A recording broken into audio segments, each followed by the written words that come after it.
Sound. It's all around us, in everything we do, in everything we see happen. Most of it's just background noise. We barely notice it in our day-to-day lives. It helps us paint a picture when we can't see. It can affect our mood, our atmosphere. Hearing sound is a normal and amazing part of life. But what if it was damaged, or worse, taken away altogether?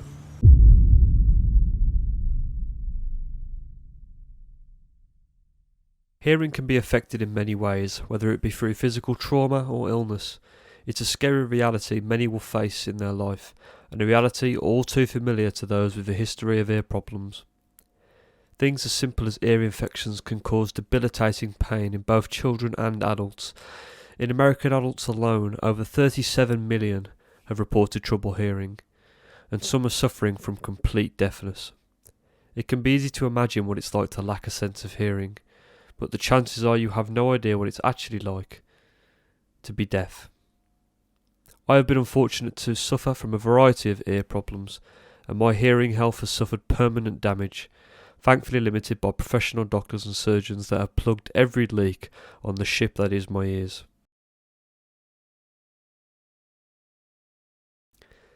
My first problem began when I was quite young, around 6 years old. I felt a horrific burning in my left ear, accompanied by a dull ache that throbbed through my head over and over.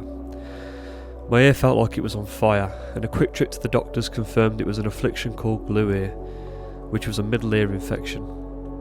To make things worse, both of my eardrums had perforated, which put simply means there was a hole in them. To fix this, I had devices called grommets, which are small tubes, placed into the openings to drain the fluid and close up the perforation. The doctors thought that perhaps there were genetic factors behind the perforations in my ear, but in the end they simply said it was a case of bad luck. I was really young when this happened to me, and it was the pain that I experienced that made me fearful to even get my ears wet in the shower or go to the hospital for surgery. Unfortunately, this would be far from the only issue I would face. Around the age of 13, something went very wrong.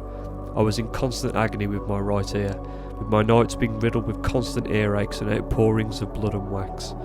Once again, my ear had perforated, but this time it was too large for a grommet to fix. In order to avoid further damage to my eardrum and inner ear, I had to have an operation where some skin was taken from the back of my ear on my head and used to graft over the eardrum. While this would prevent further infection and damage, it would reduce my hearing, officially impairing me for the first time. I lost about 20% of my hearing in that ear, and it was absolutely horrible. Everything felt out of balance, and it made my other ear feel far too loud and disorienting. And the changes in my life were subtle at first, but they were there. Having the TV far too loud, always wearing earphones, repeatedly asking people to repeat themselves. They may all seem like minor things, but they were big changes in the long run, and it only got worse from there. In 2015, I had to have a cholesteatoma, which is a small collection of infected cells in the ear causing dead skin and wax to gather between the canal and eardrum. The surgery was needed to remove this tissue, and some minor damage was caused to my eardrum, leading to another hearing loss, this time in my left ear. Slowly but surely, the pain I was experiencing from all these problems began causing me some mental issues. I was now very fearful of any kind of water or liquid entering my ear, which stopped me from going swimming on holidays and in leisure activities. The process of taking eardrops as medicine became extremely uncomfortable and dreaded, not to mention that I began to develop social anxieties as I was now really struggling to hear what people were saying to me. Even a task as simple as buying a bus ticket or ordering food became worrying. I started feeling an immense frustration when trying to watch films or TV with my family, who seemed to refuse to understand that I could not hear well enough to watch them on a normal volume, and then getting annoyed about it. I felt conflicted and isolated, determined not to complain, because I knew that some people were completely deaf and had it far worse than me. And after a checkup that led to a discharge from my ENT specialist, the hearing test dictated that I had 67% hearing in my right ear and 79% in my left. It felt like my ordeal was over.